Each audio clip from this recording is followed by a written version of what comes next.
right. Welcome back, everybody, to our latest episode of The Nest. Once again, we had a packed week filled with major sports news, and we will discuss all of that today in a slightly different format. But before we get into that, let me just introduce Rohan Venkatesh, my other co-host. Rohan, how have you been? Good as always. Good to be here as always. Looking forward to the new format. Exactly. So what is the new format, you might ask? So previously in our episodes, we have largely discussed New England-based sports topics, but today we're going with a new format. We have 10 discussion topics, and between the two of us, we will have 3 minutes total for each topic, and then we will move on to the next topic. So we will begin this new format now. So the first format is, number one, where will Kyrie Irving and Kevin Durant end up next season? So Rohan, I want to hear your thoughts here. All right. Am I on the clock yet? You are. Okay, let's go. So Kyrie Irving and Kevin Durant, wherever they end up going, I don't think they're going to end up in the same place. I do not think that they're going to want to play in the same team together, because I think for both of them have egos that are too big for them to really want to compete against each other for any kind of spotlight or spot on the team or anything like that. So, but that said, if I had to wildly speculate where they would have to go, a part of me says that one of them might end up going to the Lakers, because I think the Lakers might be shopping around, because they got LeBron, but they had a pretty disastrous showing last season, and I don't really think Golden State might want to be adding anyone to their roster. But if I had to name another team, I would definitely have to say it's probably the Mavs or something like that. Maybe like this middle of the order up and coming team that just wants to add another piece to their roster. Whether they'll actually go there, I highly doubt it. And there's been like conflicting sources, right? Because according to sources that I've seen, the Nets reporters, Frank Isola specifically, yes, he said that he's in favor of trading Kyrie for Kyle Lowry. Whether that trade goes through, I don't know. Well, if that happens, then I guess he's headed off to Miami. But the New York Post is also saying that, according to source that they have, that Kyrie doesn't want to move. So that would apparently say that Kyrie's staying put. But something tells me that this move is going to happen. Where it's going to happen, I'm not quite sure. But I feel pretty good that at least one of them's going to end up in LA.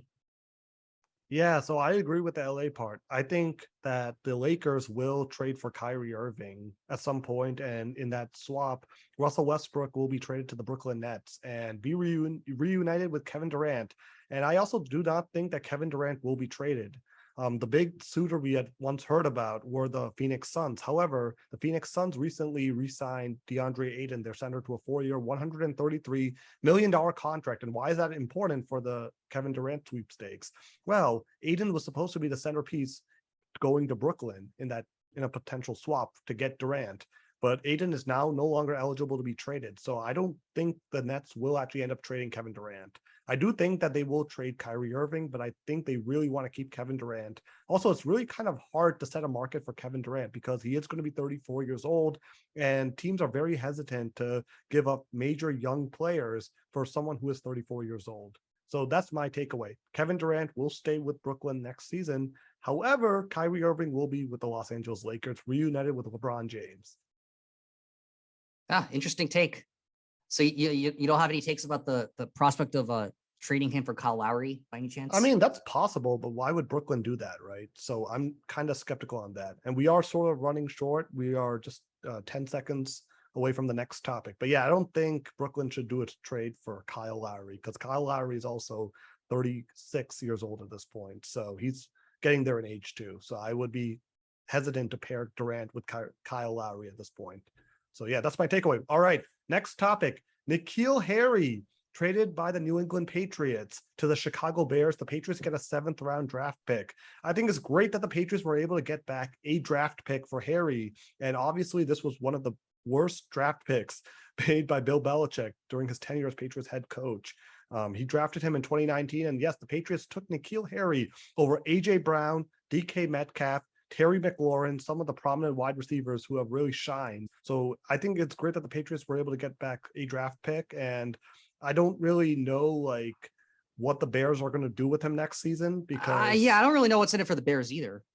Because what I mean, they're getting N'Keal Harry, but then for that they had to give up a draft pick, right? I mean, maybe okay. I guess a trade like this does go through because from the Patriots' perspective, I mean, yeah, they're getting that draft pick back, but from the Patriots' perspective, I would say that at the same time, I'm generally not in favor of giving up players unless you're either A, getting a good player in exchange, or B, getting a pretty good draft pick. This is a 7th round pick. And whatever issues Patriots fans might have had with N'Keal Harry, I don't think that getting rid of him for a 7th round pick is really going to do the Patriots much of any help. N'Keal Harry, I mean, granted, I mean, like there may have been a lot of stuff like not to like about his play, but I don't think that he was enough of a liability on the team to kind of give him up for He was a this, big right? Like, liability. He literally had trouble like catching the ball at times. Like he was a major liability for the team, and it was just not a good fit at that point. Like he was not playable on the offense at any crucial point of the game. And also look at this in this way. The Patriots depth chart at wide receiver is already pretty full. It has Kendrick Bourne, Jacoby Myers, Nelson Aguilar, Devontae Parker, and rookie Tyquan Thornton. So there's already 5 receivers. But sure, what do you do with that 7th round pick? And of course, like this assumes that the Patriots are good at making draft picks. I mean, historically, Well, they took Julian Edelman in the 7th round, right? In 2009. That worked out. Sure. And of course, we all know the draft pick, the one big one that worked out back in the day. We all know about that one. But aside from that, generally getting draft picks, it doesn't historically, I just don't think it really has worked out as much as think about it like this though, Rohan, think about it like this. Because the Patriots otherwise would have just released N'Keal Harry. They would have gotten nothing. So at least they got a draft pick back. Just think about it. They would have outright. You think they would have outright released him outright? Yes, because at this point they don't have room on the roster anymore for him. They already have 5 receivers who they're planning to roster on the team. So at this point, like he wasn't going to make the team. So that means even if you're conceding that this is a trade that's a good thing that this trade happened, you're essentially basically saying that this was a fire sale and that okay, I wasn't going to get anything for it. At least fire sale is pretty extreme, but we are also out of time. So we are talking about the 3rd topic now. Heinz Field has been renamed to Acrisure Stadium. I'm just going to go out and say I really don't care much about one corporate sponsor to another corporate sponsor. That's really all there is in the story. There's really not much more to it. Okay, for all the Steelers fans out there who are nostalgic about the name Heinz Field, whatever, right? If you feel nostalgic about the name Heinz, right? Okay, Heinz, it's a brand name. Acrisure, also a brand name. It's the same stadium. It's in the same place. It's still going to be the same Steelers team. And Coach Cowher seems to agree with me. Well, not current Coach Cowher, but former Coach Cowher. I think you know who I'm talking about. But yeah, I maybe to avoid this controversy in the future, I think we should let all stadiums have a non-sponsored, non-corporate name so that when brands come and go, fans can still call the stadium by a common name. I don't know. What do you want to call it? I don't know. The City of Pittsburgh Stadium, or I don't know, whatever. So Yankee Stadium, right, in New York. It could be Steelers Yankee Stadium's not sponsored. Fenway Park's not sponsored. I mean, even the sponsored names in like EPL and like in the UK, for example, like Etihad Stadium, where Manchester City play, that used to be called City of Manchester Stadium before it got sponsorship from Etihad. So what? So do you want to put an alternate name to this? Sure. Go ahead. At least if that's going to make things better in terms of making fans less mad about losing the name Heinz, although I'm not really quite sure why they were attached to the name Heinz in the first place. Maybe they really love ketchup. Yeah. I don't know. I don't know, man. Last I checked, store brand ketchup's also pretty good. So yeah, take it for what you will. Yeah, personally, although my personal favorite is spicy ketchup, which you don't really find in normal grocery stores, but that's a different story for another day. Ooh, okay. I like that steak. That's going to be something for our Super Bowl show next year. What type of ketchup brand are we going with? But yeah, I personally don't really care too much. I mean, I think it will probably take some time to get used to calling it Acrisure Stadium. I can get that. But I mean, personally, for the Patriots supporter, we are all Patriots supporters here, at least Rohan and I. Yeah, Patriots like if we were to lose the name Gillette. Yeah, no, but you think if we lost the name Gillette, I'm just saying the really Patriots have some good memories at Heinz Field, right? They won the 2 AFC championship games in 2001 and 2004. So it will be interesting to see a new stadium name, but I really don't care too much. I don't think it's going to matter at all. And it'll be. I mean, honestly, I wouldn't mind. I honestly wouldn't mind if they took down the name Gillette and moved back to the old like Foxborough Stadium name. I really wouldn't mind that at all. In fact, it might even be better for the team overall. Yeah. Anyways, we are almost out of time, so let's just move on to our next topic now. The All-Star Game and the Home Run Derby are both coming up this upcoming week. The All-Star Game is on Tuesday. AL and NL, it's good. It's gonna be good to see that Rafi Devers But, is in there. but here's the question, right?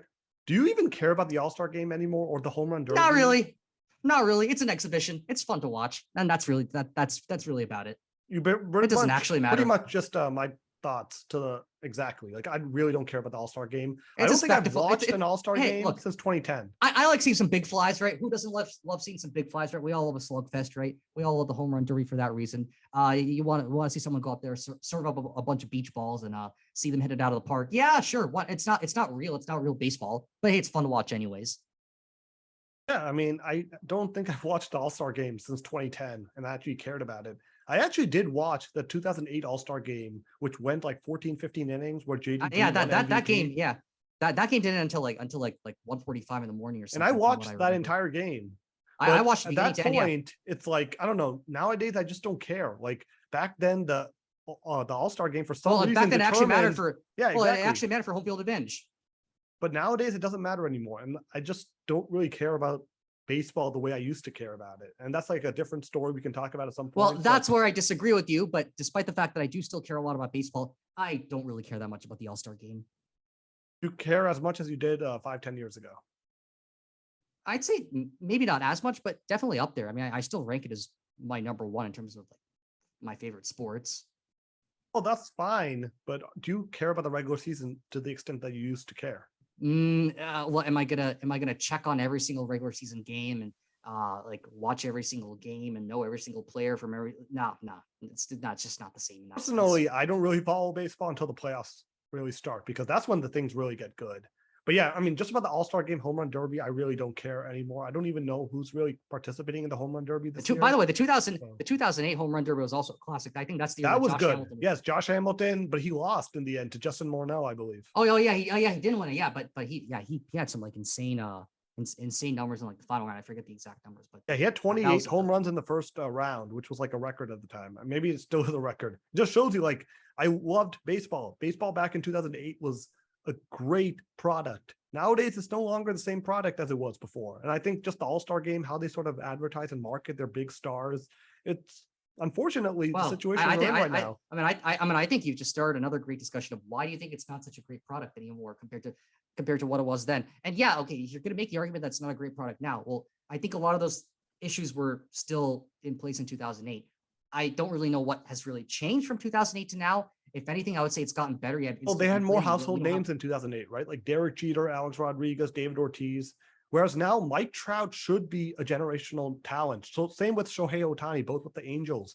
Yet baseball is still having a major marketing problem overall, even with two generational star players on the same team, by the way. So like that's the sort of the problem I'm sort of seeing. Baseball really, like Giancarlo Stanton, Aaron Judge, like really, like even those people, like those must be household names, I would guess, right? We would hope so, but we are also out of time. So let's talk about our next topic. Yeah, unlike baseball, this show has a clock now. Yes, NHL Free Agency. I like that. Biggest names on the move. So for me, the biggest name has to be Johnny Gaudreau. Johnny Hockey moving on from Calgary to the Columbus Blue Jackets, 7-year, $16.25 million contract. This one's got to be the blockbuster trade because the Flames, they seem to be an up and coming team. Last year they made it pretty deep in the playoffs until they had that Battle of Alberta. They won I think they won like a couple rounds in the playoffs. They lost in the second round. Calgary's got to be pretty upset about this and losing to a team like Columbus. Columbus, I'm not really sure. What might have motivated them to really give him this kind of like big contract, or if they think that he can kind of. He's a great player, right? He scored 40 goals. He's a great player. Yeah, sure. So yeah, I will take that. Is this really going to make Columbus a contender? I am not entirely sure about that, but I would say that the one that really struck me was Darcy Kemper. He's gone right after winning the cup. It just seems like there's an exodus now of players from Colorado. Nazem Kadri, he's a free agent. I don't know where he's going to end up going. Of course. He had his days in Toronto, and then obviously won the cup over with Colorado. I have no idea where he is going to go. Wherever he does end up going, though, I think whichever team takes him is going to have a lot on their hands. He's a great player. He's had his issues in the past. whatever, maybe it's going to be interesting to see where he goes though. If I had to wildly speculate, I have a strange feeling he might end up in Tampa. I have a feeling that Tampa might want to woo him, just knowing Tampa and the kind of stuff that they do. But time will only tell though. Yeah, just one thing. We talked about Darcy Kemper heading to the Capitals. However, the Avalanche did sign Alexander Georgiev from the New York Rangers to a 3-year contract. So they at least addressed their goalie position after Kemper left. And I thought Kemper was phenomenal during the Stanley Cup playoffs for the most part. I mean, he was definitely excellent against Tampa, aside from those 2 losses, which were kind of bad. But overall, I mean, I think Colorado, it's going to be interesting, right? Like it's always really hard to sustain success in hockey unless you're a team like Tampa or Pittsburgh or Chicago. Even a team like Tampa couldn't three-peat. I mean, they won 2 in a row, so that's like kind of the standard now. Yeah, but and both of them are shortened seasons, so that is true. So I guess it's gonna be a while before we see Tampa win in a non-shortened season. So that means Tampa has not won a full 82 game season in the post-lockout era. That fact will remain. Yes. In addition to, we are now out of time and we are moving on to our next question. Quarterback controversy in Carolina. Baker Mayfield or Sam Darnold in 2022 for the Panthers. Rohan, I want to hear your thoughts. I think it's got to be Baker Mayfield, right? Otherwise, why would they have brought him over, right? Because I do know that when he was with Cleveland, he did want out, and there was like a little bit of a jostling, and there was a little bit of like a soap opera surrounding that. But I mean, Sam Darnold, he's also a great player, and but I mean, if Sam Darnold does essentially like win this one out, then it's probably gonna be challenging for Baker Mayfield to really just get his career back on track. Because this would be a pretty big and pretty bad setback if something like that were to happen. Beyond that, though, I think this is something that Carolina is going to have to figure out for itself, though. They're kind of it's kind of they've kind of been this like mediocre-ish team, and sure, I mean, yeah, they gave Cam Newton a second chance, and we all know how that ended up, right? I think Patriots fans can look at that and be like, yep, I guess there's a reason we got rid of him, even though I wasn't for it at the time, but I guess that did prove to be a good decision. But anyway, I'm curious to hear your thoughts on this.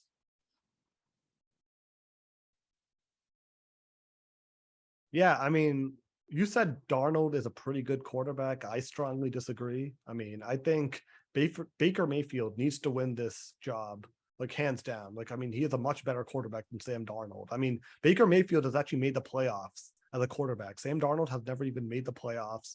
Last year, he started 3-0, and then everything just sort of like fell apart for Carolina after that. I mean, Baker Mayfield at least. I think with Robbie Anderson, DJ Moore, he's the better choice at quarterback. Christian McCaffrey at running back coming back. He's always very good when he's healthy and able to play. But I mean, I think Mayfield is also going to be very fired up, especially from how his departure from Cleveland happened and everything that went in the aftermath. So I think he's going to be very fired up. And I actually think with Mayfield, the Panthers have a shot at making the playoffs next season as a wild card behind Tampa Bay. So I think it's a good move for Carolina, but I think Baker Mayfield is going to be a starter for the Panthers, barring injury to him in preseason or something like that. So that's sort of my takeaway. I think hands down, I'd go with Baker Mayfield as the quarterback for 2022. Yeah, and I would have to agree with you on that one. Exactly. We can also agree that it is time to move on to the next topic. At the All-Star break, the Yankees are currently the team with the best record. Do you think they will be able to win it all, Rohan? Yes or no? Do you think they still have a shot? I mean, it's hard to really see any team that can really go up against them and meaningfully challenge them. Not Houston? Maybe a Houston, maybe the Astros can put up a fight. And historically, the Astros have been kryptonite for the Yankees. But this team just looks almost like just unreal. Like they're just running away with everything, right? I mean, everything is good. They're pitching, hitting, like clutch performances. I mean, hitting the whole lineup is like that like Stanton and and like DJ LeMahieu, like all that. I can't really point to anyone in that Yankees lineup who's like really holding the lineup back. And of course, the pitching staff has been holding up as well.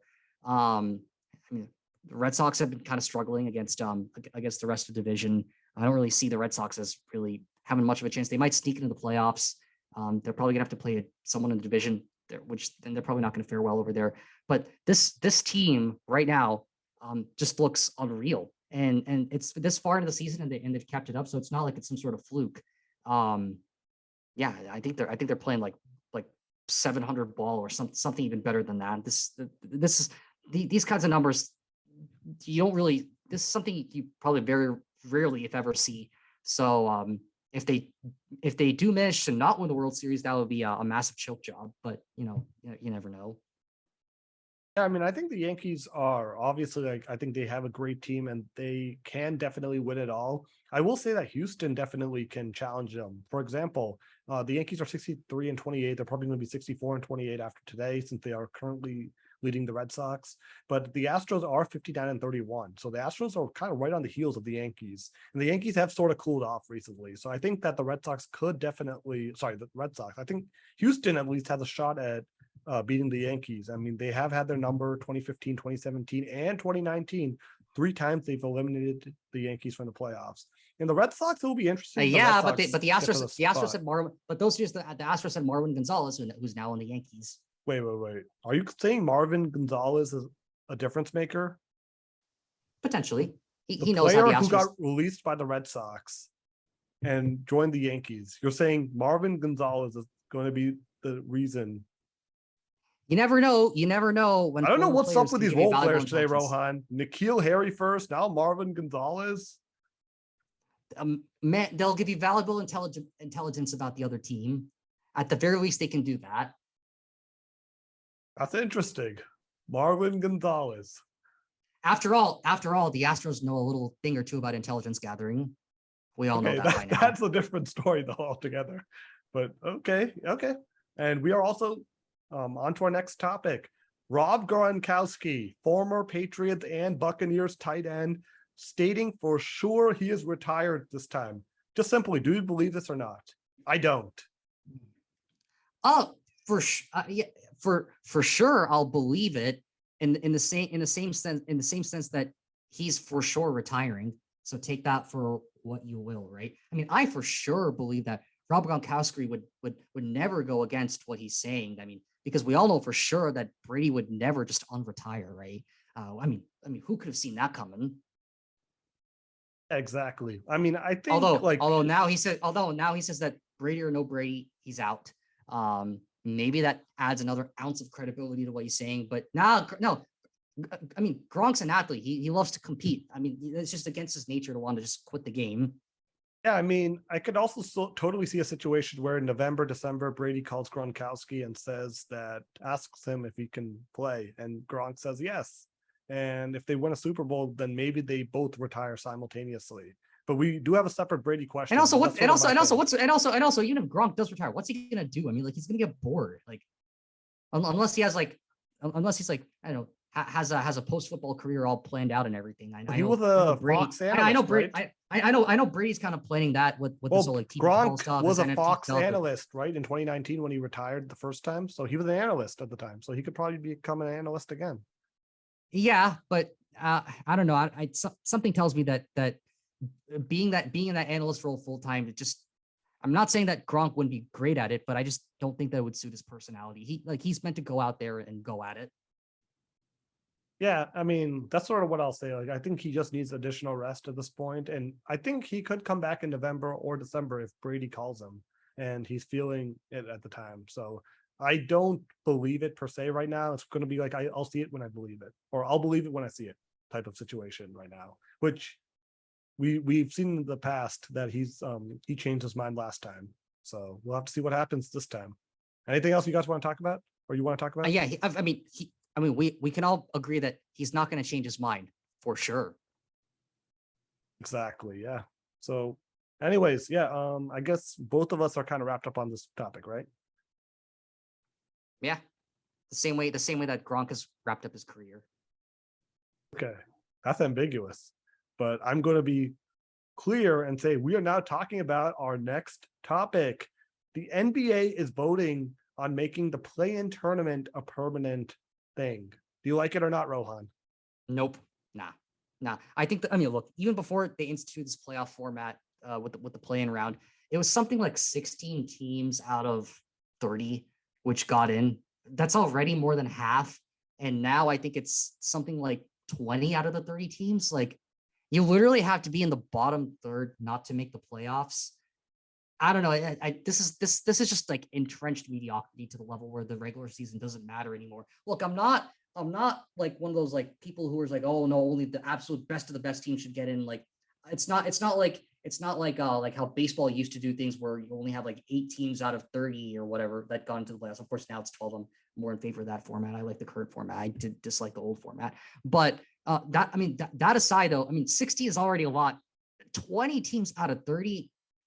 I mean, at what point does the regular season become meaningless? Because that's honestly what it is at this point, right? Where as long as you're the 18th or 19th best team, you still have a shot at winning it all. Come on, it's ridiculous. It just makes the playoffs longer. Look, maybe this wouldn't be such a bad idea if they made their regular season shorter. Or, I mean, I guess the reason they did it initially was like 2020 because of coronavirus restrictions. They had to change up the format and just to get people back on back on the court, do all sorts of stuff, right? But I think once they experimented, I think they're just getting greedy with it. And they just want to squeeze more and more playoff games to the extent that we're starting to get to the point where the playoff games, which are supposed to be meaningful, are heading in that direction of being kind of meaningless. I know I've been going on for a while, but I'm curious to hear your take on this. Yeah, I mean, for me, it's just more like the play-in tournament decides the 7th and 8th seeds in each conference, and usually those two teams, anyways, have like very little to no chance at winning a championship. So really, it's just kind of like unnecessary sort of drama that's added because neither of the two teams really have a chance. Now, I think the NBA has gotten actually kind of lucky the past 2 seasons because in the play-in tournament in 2021 were the Celtics, the Lakers, and the Golden State Warriors, big names. And obviously the Warriors and Celtics just played in the finals this past season. So last year you had Steph Curry, LeBron James, Jason Tatum, all in the play-in tournament. So, and this year it was also Kevin Durant and Kyrie Irving, who were the 7th seed, and they played in the play-in tournament. So the NBA has gotten lucky with the teams and marquee names that have been there the last 2 years. However, neither of those teams ended up really making much of an impact in the playoffs that year because the teams around them weren't good enough.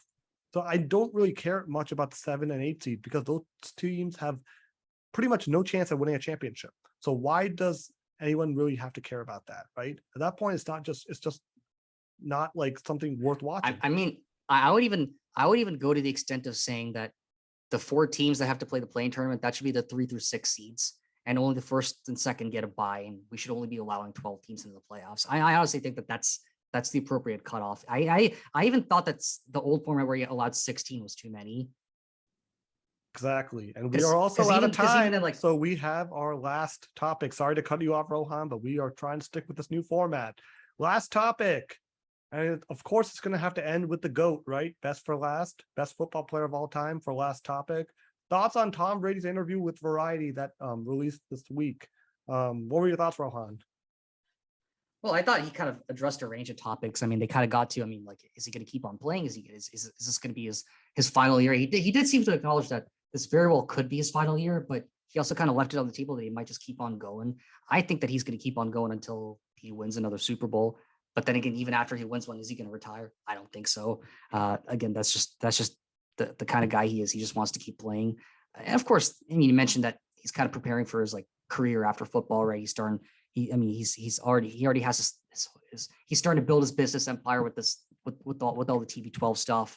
He's launching like all the stuff with the NFTs and stuff. So I'm curious to see what his post football career is going to be like because he's still a great athlete for now. I mean, even though he may be at the tail end of his career, he still managed to hold it up for this long. And after that, what happens? I mean, he can definitely serve as an ambassador for the game long after his days actually playing are done. So yeah, I mean, he has a long future in football, regardless of whether he's playing in it or not. I think we might end up seeing him become an analyst or something, whether he joins like Fox or CBS or something. Well, analyst. He's already signed a 10-year contract with Fox. So yeah, I mean, like what when he does actually end up going on there, who knows when it's going to be, right? Because it really depends on how long his career is going to be. The only unfortunate thing is that since he did sign with Fox, that means he's not going to get to do games with Tony Romo. I really would have loved to have seen that, but unfortunately, that's not gonna come to pass. That also means that he's not going to be doing any games with Joe Buck since Joe Buck left Fox, and so that means that pretty much leaves him with who else would he be left with? Kevin Burkhardt. Him and maybe Terry Bradshaw. Yeah, we'll have to see. I mean, I'll just quickly say because we're almost at the finish line. But I mean, I think that I did also note that he specifically said that 2022 isn't necessarily going to be his last season. And that kind of opens the door to next season where he wants to join Miami or somewhere else, or maybe the 49ers. So I thought that was kind of an interesting thing to note. He did say that I think he did mention that he does plan on moving to Miami. So I guess it would align with that. Oh, yes. He also did say that. He does seem to like Florida.